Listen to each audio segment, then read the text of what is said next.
오늘은 성경의 초집중, 이 큰 성경, 어려운 성경이 어디에다가 포인트를 맞추어서, 어디에다 초점을 맞추어서 집중하고 있는지 그것을 생각하면서 은혜 나누기 원합니다. 죄송한 말씀 드려야 될 게, 어제 그제 이비인후과 갔더니 이번 주 설교는 목사님, 부목사님에게 맡기고 안 하셔야 됩니다. 그런데 깡다구로 섰습니다. 사명이니까.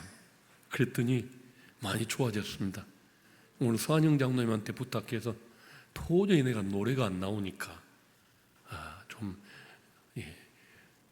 사회를 좀 봐주십시오, 그렇게 부탁했습니다. 그런데 이만큼 하는 것 하나님의 은혜입니다. 이렇게 어려운데 하필이면 토요일 저녁에는, 금요일 저녁에는 우리 대학부 수련회가 있었습니다. 거기서 1시간 반 동안 강의를 또 했습니다.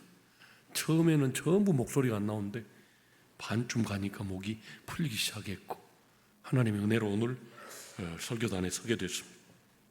우리는 주님께서 십자가에 달려야만 하셨던 그 역사적 순간들을 좀 더 자세히 살펴볼 필요가 있다. 왜 교회에는 항상 종탑에 십자가가 있고 그 십자가에서 나사렛 예수가 죽었다는데 그 이유가 무엇인가를 확실하게 알아야 된다는 것입니다. 왜 로마의 잔혹한 사형틀인 십자가에서 예수님의 십자가가 되었을까? 원래 유대인들에게는 그냥 나무에다 달아 죽이는 일은 있었지만 십자가 형틀은 가장 고통스럽게 인간을 죽이는 그런 사형틀이었습니다. 왜 그 십자가가 예수님의 십자가가 되었을까? 이런 의문을 제기하면서 문제 해결을 위해 한 걸음 더 들어가 보기로 하겠습니다. 첫 번째 주제를 함께 읽죠. 하늘 문이 열리고 하나님을 아버지라 부르는 나라가 시작되었습니다. 당시 예루살렘 성전을 맡았던 기득권 세력들, 대제장 세력들은 백성들의 마음이 온통 나사렛 예수에게로 쏠리는 것이 가장 두려웠습니다. 자기들의 돈줄인데 이 백성들이 나사렛 예수가 막 표적을 일으키고 죽은 자를 살리고 바다 위를 걷고 귀신을 쫓아내고 하니까, 우와, 진짜 하나님이 약속한 메시아가 왔구나 하고서 마음들이 다 쏠렸습니다. 마가복음 11장 18절 함께 읽어보시죠. 대제사장들과 서기관들이 듣고 예수를 어떻게 죽일까 하고 꾀하니 이는 무리가 다 그의 교훈을 놀랍게 여김으로 그를 두려워함일러라. 그렇지만 사람들이 많이 모여있는 6월절에는 지금 백성들의 마음이 온통 예수께로 쏠려 있는 상황에서 죽이면 우리가 돌에 맞아 죽는다, 그러니까 죽이지 말자라고 회의를 마쳤습니다. 바로 그때 예수님의 12제자 중에 한 사람 가룟인 유다가 나타난 것입니다. 그러니까 하나님의 자기 백성 구원 계획이 어떻게 진행될 줄을 몰랐던 사탄도 가룟 유다 마음속에다 예수님을 팔아서 죽게 할 생각을 집어넣었습니다. 사탄이 지금 자기가 죽을 상황인 줄 모르고 예수 그리스도 위에서 자기 머리가 깨지는 줄을 모르고 가룟 유다에게 예수님을 팔 생각을 집어넣어서 죽게 하였습니다. 그러니까 하나님의 자기 백성 구원 계획이 어떻게 진행될 줄을 몰랐습니다. 그래서 예수님 죽이는데 사탄도 크게 한몫을 했습니다. 정치적 권모술수의 달인들이었던 대제사장들은 무리와 예수님을 떼어놓는 방법으로 온통 마음이 예수님께 쏠려 있는 이 백성들의 마음을 떼어놓기 위해서 로마의 십자가를 생각했습니다. 로마의 십자가에서 죽게 하자. 로마의 사령들.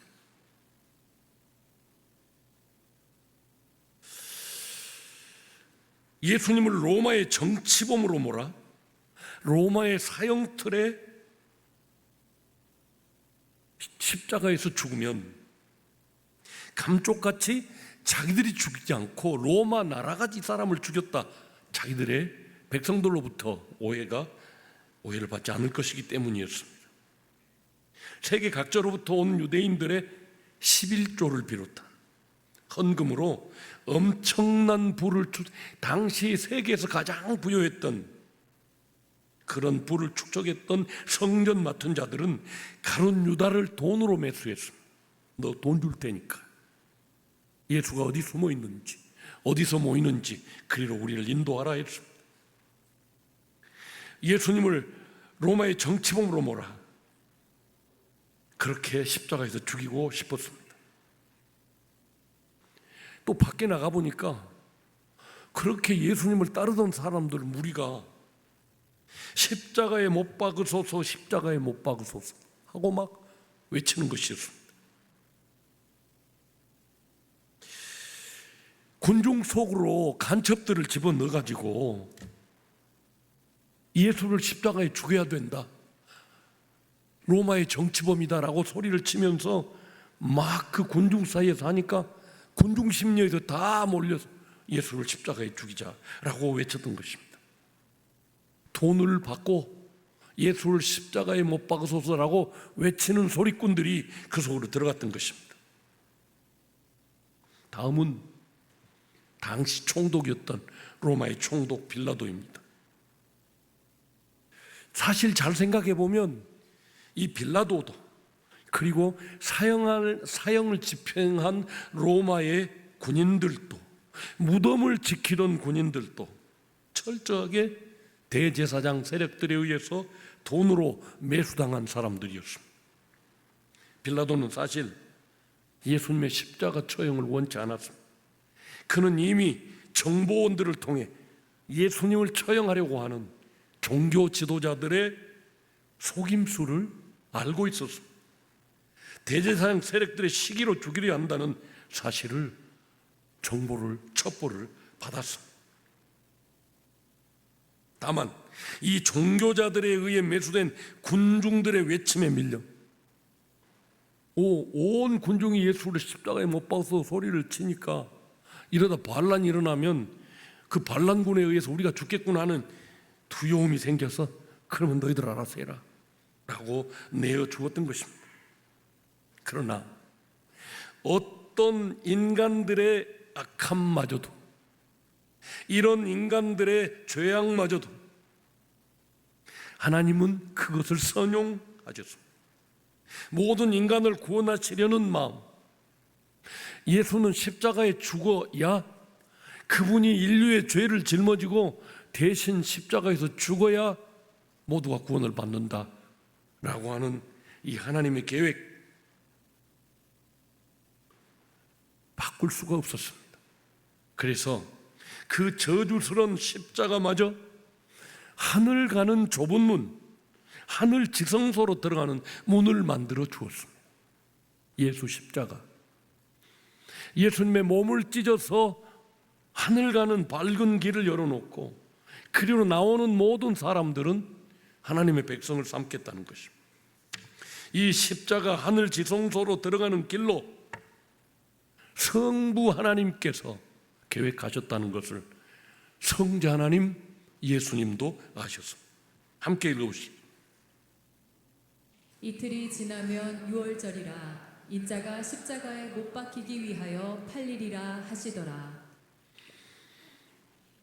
인자가 사람들의 손에 넘겨져 죽임을 당하고 3일 만에 살아나리라. 마태복음과 마가복음에 기록되어 있는 내용입니다. 예수님이 죽기 전에 제자들에게 하신 말씀입니다. 인자가 이방인들에게 팔려 그들의 손에 의해서 내가 십자가에 죽게 될 것이다. 당신의 죽음을 아셨습니다. 하나님께서 그렇게 정하심을 아셨습니다. 종교 지도자들은 백성들이 참된 목자이신 예수님께로 가는 길을 막고 자신들의 기득권, 곧 엄청난 부와 권력을 가져다 주는 성전의 기득권을 유지하기 위해서 철저하게 11조 헌금을 했던 유대인들, 세계 각국에서 그동안에 벌었던 모든 그 11조 헌금을 돈으로 가지고 오든지 어떤 방법으로 가지고 와서 예루살렘에 다 바쳤고, 그것을 이 종교 지도자들이 차지했다는 말입니다. 그런데 지금 백성들이 전부 하나님께로 쏠리니까 11조도 다 그 사람에게 하지 않겠냐, 우리는 이제 쪽박 찼다 라고 생각하고, 방법은 예수를 죽이는 방법밖에 없다. 아울러 예수를 죽였다는 책임을 백성들에게 숨기기 위해서 가이사, 그가 주였습니다. 가이사, 로마의 황제 가이사 또는 케사르라고 하지요. 그가 주님, 유일한 주님이라. 그런데 기독교에서만 예수 그리스도를 또 주님이라고 하거든요. 이게 세상에 태양은 둘이 없을 정도니까. 그러면 로마 군인들에 의해서 예수를 주라고 말하는 이 사람들을 죽이자라고 교묘하게 로마의 사형틀을 이용해서 로마의 사형수로 유대인들이 죽인 게 아니라 로마인들이, 군인들이 죽이게 만들었습니다. 그러나 하나님은 바로 그 십자가를 하나님의 사랑과 공의를 드러내는, 십자가는 죄 있는 사람은 반드시 심판받는다, 하나님의 아들일지라도 십자가에 죽은 것 보지 못하느냐. 그러나 그 아들을 믿는 모든 사람은 어떤 죄든지 용서해 주겠다. 자기 백성을 그렇게 용서하고 하늘 상속자로 만들기 위해서 아들을 내주셨고 십자가에 달리게 하셨습니다. 하나님의 사랑이 거기 있습니다. 아울러 죄 있는 사람, 죄를 해결하지 못한 모든 사람들은 이와 같이 심판을 받는다. 주님을 위해 죽음도 불사하겠노라고 장담했던 베드로는, 그리고 모든 제자들은 예수를 버리고 도망가 버렸어. 호산나 다윗의 자손이여, 가장 높은 곳에서 호산나, 이제 구원하소서. 그만, 호산나, 이제 구원하소서, 가장 높은 곳에서 이제 구원하소서 하고 외쳤던 군중들도 무력하게 입을 다물어 버렸습니다. 다만 예수를 섬기며 갈릴리로부터 따라온 많은 여자가 거기 있어 멀리서 예수님 죽는 모습을 바라보고 있었습니다. 예수님 바로 그 십자가 위에서 하나님의 나라를 완성하셨습니다. 주님은 십자가 위에서 용서를 위해 기도하십니다. 자기 창으로 찌른 사람들, 자기를 못 박은 사람들까지 용서하는 기도를 드리고 테텔레스타이, 다 이루었다 선포하셨습니다. 구약의 모든 율법과 선지자들이 전하고 기록한 모든 말씀을 다 성취하셨다는 것입니다. 6월절 어린 양으로 시작된 제사장의 나라, 애굽에서 탈출할 때 모든 사람들이 그 밤에 장자들이 다 죽는데 하나님께서 명령하신 대로 문설주 문인방에 어린 양의 피를 발라놓은 그 집은 넘어가겠다. 6월절 피를 넘어간 절기, 피가 발라진 그 집은 사람 죽이지 않고 넘어가겠다. 죽음의 천사들이. 그렇게 시작되었던 제사장 나라, 그 나라가 하나님의 어린 양, 하나님의 아들 예수 그리스도에 의해 십자가의 죽으심을 통해 하나님 나라가 시작되었습니다. 그 십자가 아래로 나오는 모든 사람들은 천국 가는 좁은 문, 좁은 길을 열어주셔서 천국으로 안내하시겠다는 것이었습니다.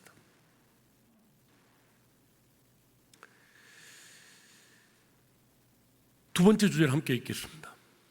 이 하나님의 뜻이 이 땅에서 이루어지는 하나님 나라가 시작되었습니다. 주님은 사람의 모양을 입고 이 땅에 나타나서 자기를 낮추시고 죽기까지 복종하셨으니 곧 십자가에서 죽으심이라. 사람들이 만든 예루살렘 성전의 지성소는 하늘 지성소의 그림자였습니다. 주님께서 평소에 이렇게 말씀하셨습니다. 좁은 문으로 들어가라. 멸망으로 인도하는 문은 크고 그 길은 넓어서 그리로 들어가는 자가 많고, 생명으로 인도하는 문은 좁고 길이 협착하여 찾는 자가 적음이라.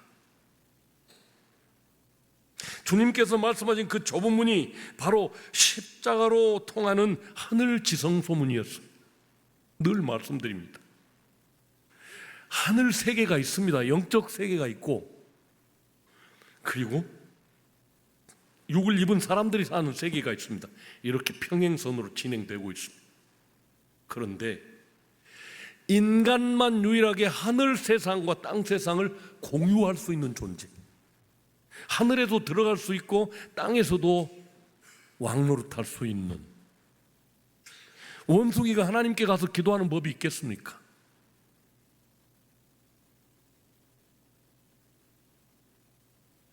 그러므로 내가 곧 길이요 진리요 생명이니, 하나님께서, 예수님께서 내가 하나님께로 가는 길이다, 나를 통과하지 않고는, 내가 죽은 십자가의 그 은혜를, 그 공로를 의지하지 않고는 하나님 나라 들어갈 자가 아무도 없다.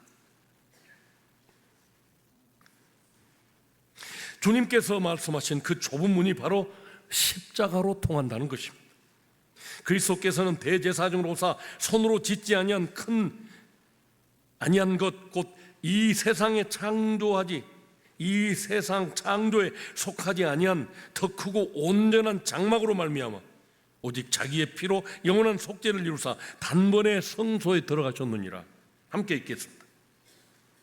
그리스도께서는 참 것의 그림자인 손으로 만든 성소에 들어가지 아니하시고 바로 그 하늘에 들어가사 이제 우리를 위하여 하나님 앞에 나타나시고. 그러므로 예수님은 구약 대제사장이 매년 한 차례 7월 14일에 대속죄일에 들어가서 드렸던 백성의 허물을 용서받았던 그 죄 1년에 한 번, 그런데 십자가로 단번에 드린 대제사장이 되셨습니다.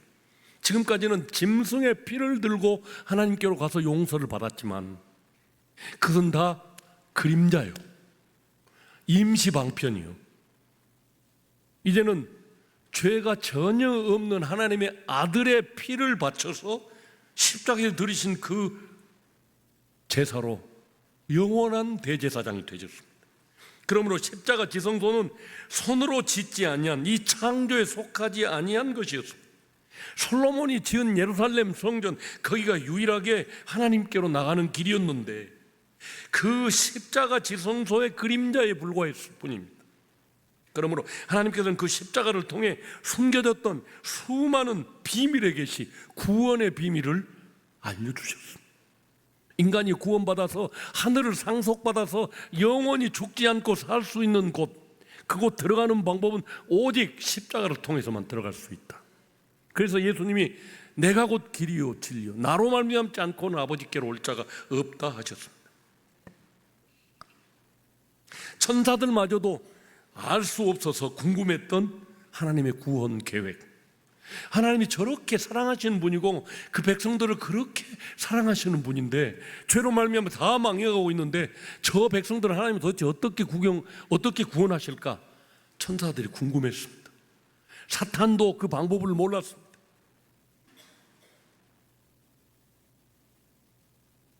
그러므로 십자가는 세상을 만들기 전부터 하나님이 계획하신 하나님의 구원 계획이었습니다.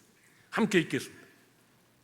곧 창세전에 그리스도 안에서 우리를 택하사 우리로 사랑 안에서 그 앞에 거룩하고 흠이 없게 하시려고 그 기쁘신 뜻대로 우리를 예정하사 예수 그리스도로 말미암아 자기의 아들들이 되게 하셨으니. 가슴에 손을 얹어 보십시오. 오른손을 얹으셨습니까? 저 따라하지 마시고요. 저는 왼손 올렸습니다. 오른손 올리십시오.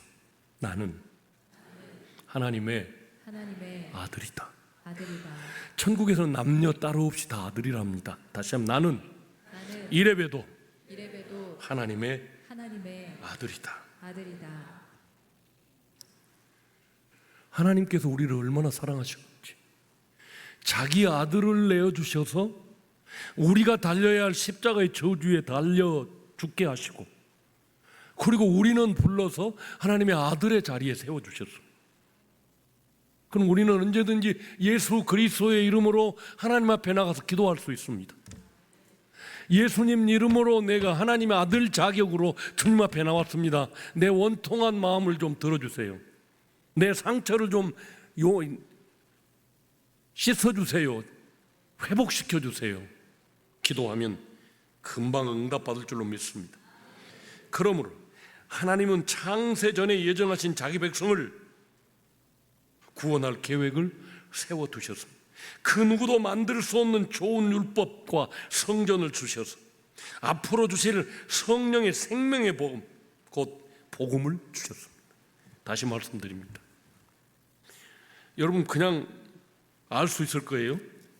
이 두께 차이가, 구약 성경에 율법이 이렇게 많고 신약 예수님의 이야기는 이렇게 적어요.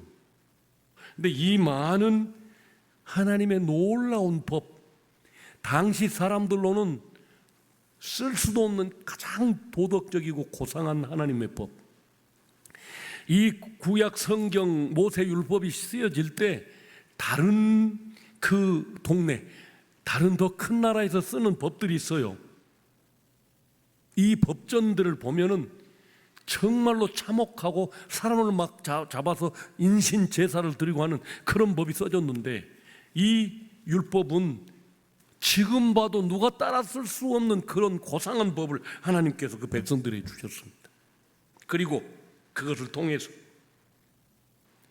성령의 생명의 법, 예수 그리스도께서 나를 대신해 죽어서 내 죄를 깨끗하게 해준 다음에는 하나님의 영을 우리 속에 불어넣으셔서 세상의 빛과 소금으로 살게 만들어 주셨습니다.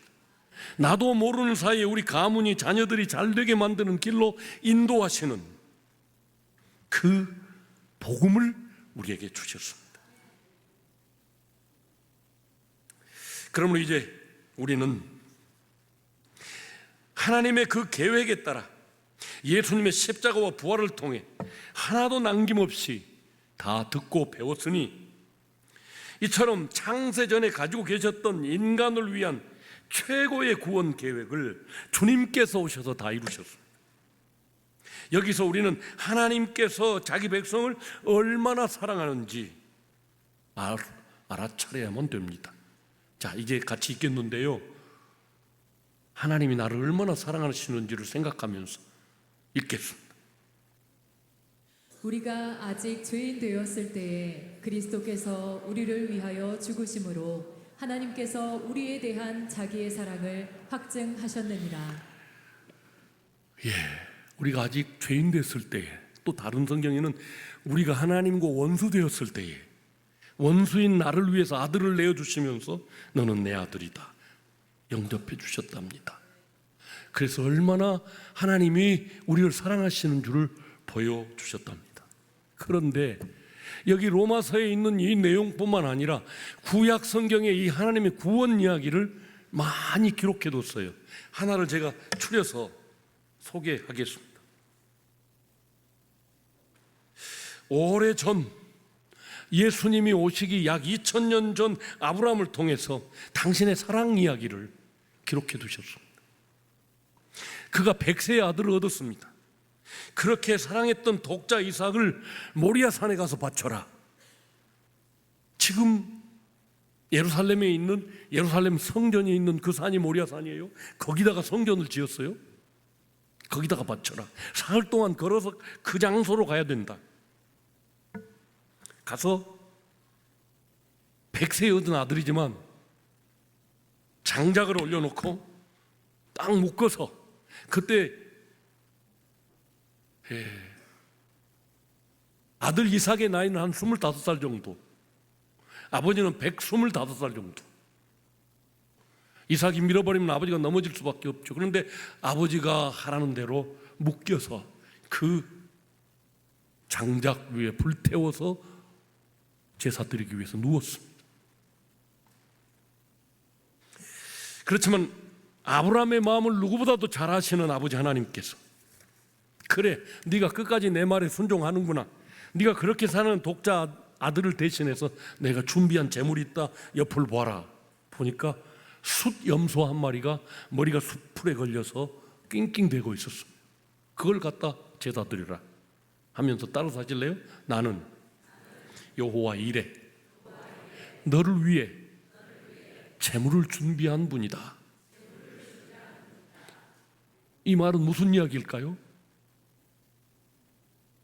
아브라함 한 사람 그 독자 죽이지 않기 위해서 하나님이 염소를 준비했으니 여호와께서 준비하셨다라고 하는 여호와 이레일까요? 아니요. 예수님을 보고 성령 충만했던 세례 요한이 말하죠.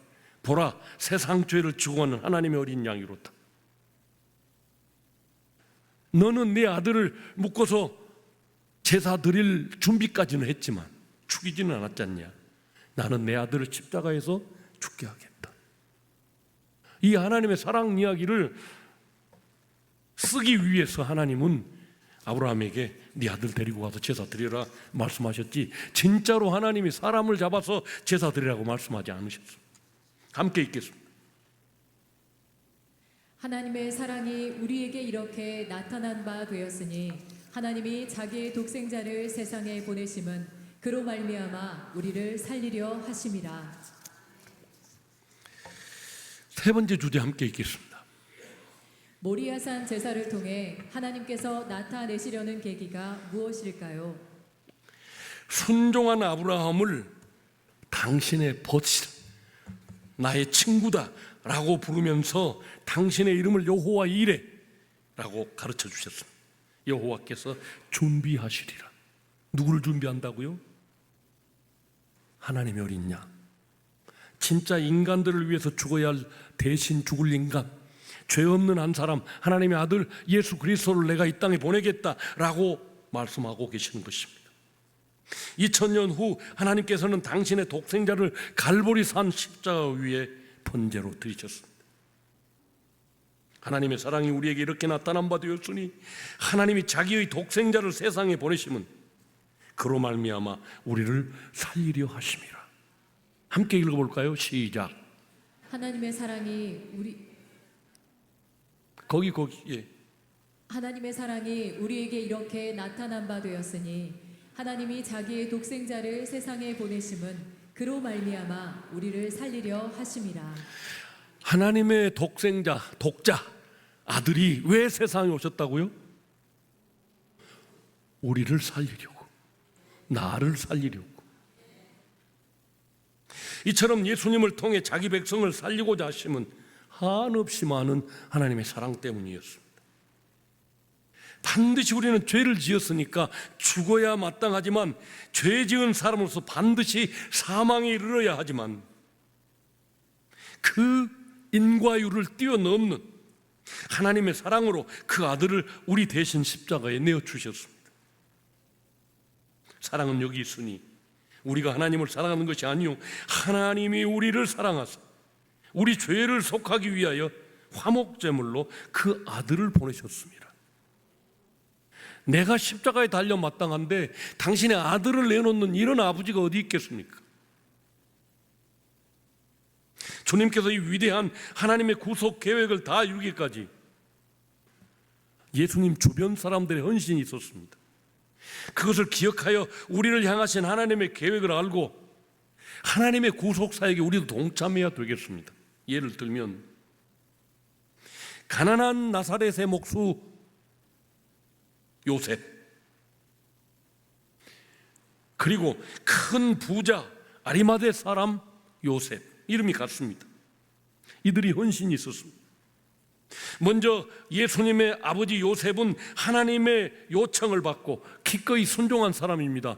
처녀, 자기의 약혼녀 처녀가 아들을 잉태했대. 남자가 얼마나 배신감을 느끼겠습니까? 그런데 그날 밤에 그가 잉태한 것은 하나님의 성령으로 말미암아 된 것이다. 두려워하지 말고 네 아내로 데려와라. 그분은 잉태한 약혼자 마리아를 받아서 보호하여 예수님을 출산하게 하고 양육하게 한 구속사역의 동역자였습니다. 요셉은, 아버지는 함께 읽겠습니다. 주의 사자가 현몽하여 이르되 다윗의 자손 요셉아 내 아내 마리아 데려오기를 무서워하지 말라. 그에게 잉태된 자는 성령으로 된 것이라. 아들을 낳으리니 이름을 예수라 하라. 이는 그가 자기 백성을 그들의 죄에서 구원할 자이심이라 하니라. 마리아에게 몸을 빌려서 태어나게 한 예수. 남자의 DNA를 받아서 사람으로 태어나면 죄인입니다. 그 DNA 속에 죄가 있기 때문에. 그래서 다시 하나님의 DNA를 처녀 몸을 빌려서 나와서 사람으로 태어나게 하시고 그를 십자가의 제물로 하나님께서 준비하고 계셨습니다. 아울러 또 한 사람 요셉이 등장합니다. 아리마다 사람 요셉이 와서 당돌이 빌라도에게 들어가 예수의 시체를 달라 하니 이 사람은 존경받는 공회원이요 하나님 나라를 기다리는 자라. 예수님이 이 땅에 와서 행하는 것을 보고 아 저분이 메시아다라고 기다리고 있었습니다. 그런데 예수님이 십자가에 딱 죽었습니다. 아 그래 맞아. 다윗과 같은 황제로 등극하는 것이 아니라 우리를 위해서 십자가에 죽으신 저분 하나님이 보내신 분이야 하고 당돌하게 총독에게 가서 예수 시체를 내가 장사할 테니 주시오. 그것을 보고 있던 그 대제사장 세력들이 그의 모든 재산을 몰수해버렸습니다. 그리고 그는 가난한 빈털터리가 되어서 당시 역사에 의하면 영국으로 건너가서 예수 그리스도를 전하는 선교사가 됐대요. 다 빼앗겨버리고 그럼에도 불구하고 예수 그리스도를 마지막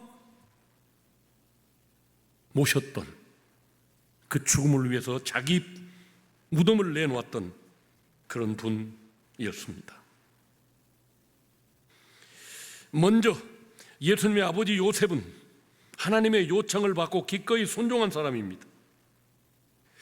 그가 잉태한 약혼자 마리아를 데려다가 예수를 출산케 하고 양육하여 구속사역을 이루게 한 사람이었습니다. 예수님의 출생을 도운 아버지 요셉이 가난한 목수였다면 성경이 가르친 대로 주님의 시체를 달라하며 주님의 마지막을 지킨 아리마대 사람 요셉은 존경받는 공회원이요 큰 부자였습니다. 이처럼 자기 십자가를 짊어진 두 요셉의 헌신을 비롯하여 이사야 선지자의 헌신이 있었습니다. 그는 성령의 감동을 받아 이사야 53장에 고난받는 메시아를 정확하게 가르치고 있습니다.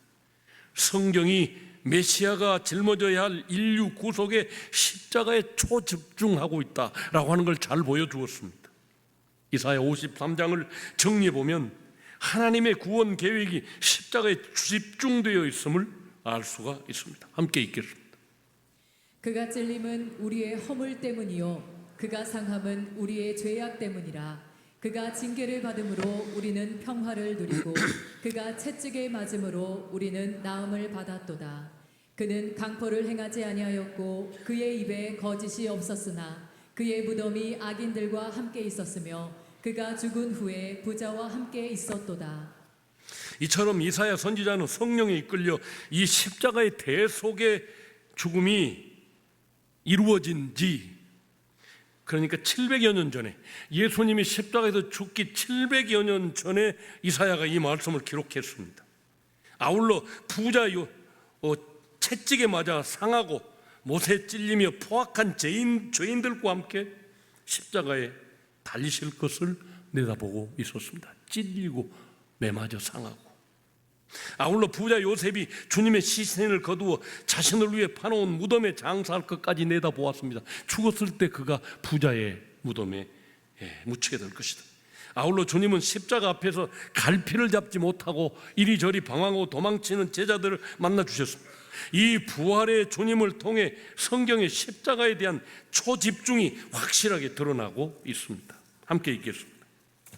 내가 너희와 함께 있을 때에 너희에게 말한 바 곧 모세의 율법과 선지자의 글과 시편의 날을 가리켜 기록된 모든 것이 이루어져야 하리라 한 말이 이것이라 하시고 이에 그들의 마음을 열어 성경을 깨닫게 하시고 또 이르시되 이같이 그리스도가 고난을 받고 제3일에 죽은 자 가운데서 살아날 것과 또 그의 이름으로 죄 사함을 받게 하는 회개가 예루살렘에서 시작하여 모든 족속에게 전파될 것이 기록되었으니 너희는 이 모든 일의 증인이라. 죽고 부활하신 후에 제자들을 만나서 앞으로 이렇게 복음이 세계로 퍼져나갈 것이다. 너희들은 내 증인지 않냐? 증인으로 가서 복음을 전파하라. 그리고 그들도 모두 사도 요한만 말고 나머지 11 제자는 다 순교하여 죽었습니다. 이처럼 주님께서 성령으로 그들의 눈을 열어 구약 성경의 기록을 깨닫게 하시고 나는 반드시 성경에서 예언된 그 메시아다라고 알려주셨습니다. 이 구약 성경의 수많은 기록이 특별한 계시로서 그리스도를 알릴 목적으로 기록되었다는 것입니다. 인류를 구원할 메시아를 알려 그것을 깨닫고 믿는 사람들을 하나님의 아들 하늘 상속자를 만들기 위해서 여기 기록된 모든 말씀이 나에 대한 것이다 라고 말씀하셨습니다. 그리고 나서 이르시되 너희에게 평강이 있을지어다. 하나님 아버지께서 나를 보내신 것 같이 나도 너희를 보내노라. 하나님이 세상을 구원하시기 위해서 그 아들을 보내신 것처럼 이제 예수님은 우리를 세상에 보내셔서 빛과 소금으로 복음을 위해서 고난을 받을지라도 너희는 가야 된다. 그리고 책임져 주십니다. 그러므로 우리가 성경을 읽을 때 어떤 교훈이나 지식을 습득하기 위해서 읽는 게 아니라 예수님께 집중해야만 됩니다. 지금 내가 읽고 있는 성경은 구원자 예수님을 어떻게 묘사하고 있는지 초점을 맞출 줄 알아야 됩니다.